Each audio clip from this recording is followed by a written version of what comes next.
สบายดีทุกคนมื้อนี้สิพาทุกคนมาเฮ็ดเมนูกับแก้มเนาะปิ้งใส่แล้วก็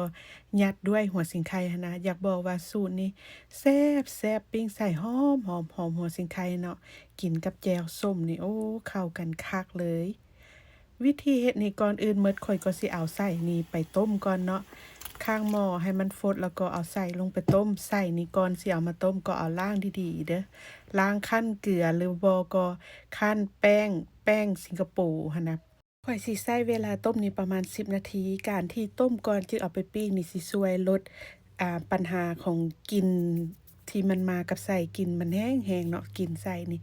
หลังจากนั้นก็ตักขึ้นมาล้างน้ำอีกจักรอบหนึ่งหลังจากนั้นก็พักเมียนให้เสด็จน้ำเด้อต่อมาก็มาตำกระเทียมกับหัวสิงไคเพื่อสิเอาไปเอือบกับไส้เนาะตามให้มันมุนๆเลยหลังจากนั้นก็มาเอือบไส้เนาะข้อยจะใส่น้ำตาลนี่น้อยหนึ่งเนาะประมาณ ปลายบวงกาแฟนี่แหละแล้วก็เกลือใส่อย่างละเล็กละน้อยเนาะเพราะว่าย่านมันเค็มหั้นนะแป้งนัวแล้วก็สิใส่คะนอร์เครื่องบวงแกงซอสหอยนางรมนี่ใส่ประมาณ2-3บวงแกงเนาะกะเอาหั่นแหละทุกคนให้เอือบตามใจมากเลยเด้อหลังจากนั้นก็ตักเครื่องที่เฮาตำก่อนหน้านี้เนาะลงไปแล้วก็คั่นส่วนผสมทุกอย่างให้เข้ากันดีเนาะคั่นนวดไปหั่นแหละ หลังจากนั้นข้อยก็สิมาเอาหัวสิงไข่นี่มายัดใส่หรือว่าถ้าแม่นไผบ่อยากใส่หัวสิงไข่ก็สามารถใส่หอมบัวได้เด้อแต่ว่าหอมบัวนี่มันก็สิยัดยากกว่าหัวสิงไข่น้อยหนึ่งแต่ว่าเรื่องความแซ่บนี่ใส่หอมบัวนี่สิแซ่บกว่าเนาะเวลาปิ้งแล้วเอามาซอยนี่เฮาก็กินทั้งหอมบัวเลยหั้นนะหลังจากยัดใส่แล้วก็พักปะเมียนเนาะพักให้มันเข้าเนื้อเข้าหนังหั้นนะ อย่างน้อย2-3ชั่วโมงหรือว่ามันไผมีเวลาก็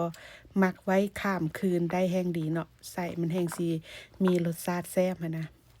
ส่วนวิธีการปิ้งหั้นให้ทุกคนปิ้งใส่ไฟอ่อนๆเด้อเพราะว่าถ้าใส่ไฟแรงนี่น้ำมันอยู่ไส้มันก็สิออกมามันสิเฮ็ดให้ไส้ไหม้ได้เนาะตอนถ้าอิดข้อยก็ไปปิ้งใส่เครื่องลมควันหั้นนะ